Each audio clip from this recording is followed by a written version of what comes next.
Hello to my high school theology class. Today in my video essay, I'm going to be discussing three main topics that all sort of overlap. It's going to be the emergence of breadwinning marriages, the emergence of gender roles, as well as the new theory of gender difference. Now, from this small Christian town, it is taken, the traditional lens of marriage is often the viewpoint of many, which states that women are to be the homemakers and men are to go out and earn a salary. But where did this idea really come from, and how come it has taken such a strong root in our society today? Well, first let's take a look from a statistic pulled from the article What Good Dads Get Away With by Dr. Darcy Lockman.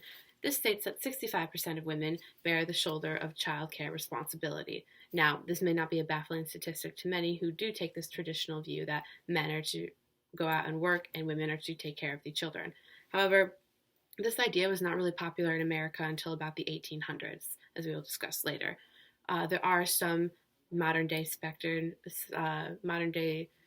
Christians who believe this ideal and really practice it in their home, that men rule over their wives and wives rule over the children, and this is the way God intended the family structure to work. This, as talked about in the article Much Ado About Christianity, is called complementarian Christianity, and it is different from a different perspective of egalitarian Christianity, which is a bit more equal and a bit more progressive. However, this idea did not really take root into the 1800s, as Stephanie Coots talks about in Marriage, a History, specifically in Chapter 9. And this discusses the fact that about the 1800s, there was this industrial revolution, and it became necessary for men to actually leave the home in order to make a salary to support the family.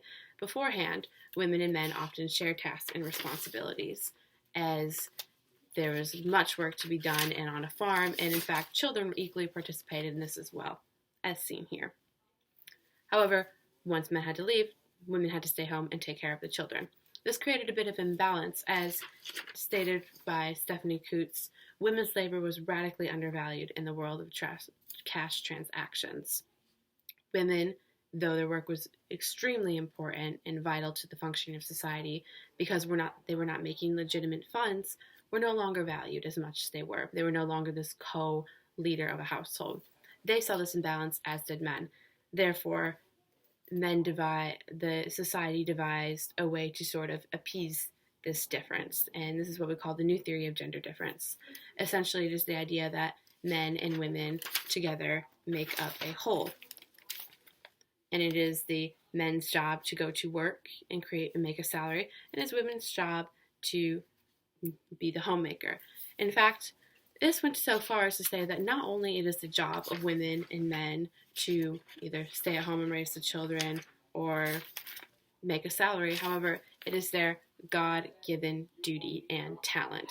Women are especially good at this, and men are especially good at that. Therefore, that is what they are to do.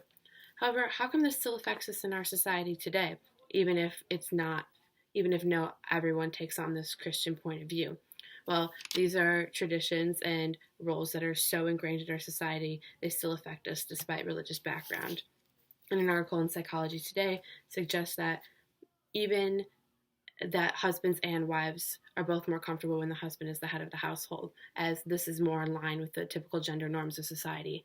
And in fact, the National Bureau of Labor Statistics says that married mothers are less likely to work than mothers of other marital status. Therefore, this is some really good food for thought to wonder where exactly these ideas came from initially. The fact that perhaps it is not God's plan for women to only work in the household and men to go out and earn a salary, but perhaps this division was devised for other purposes.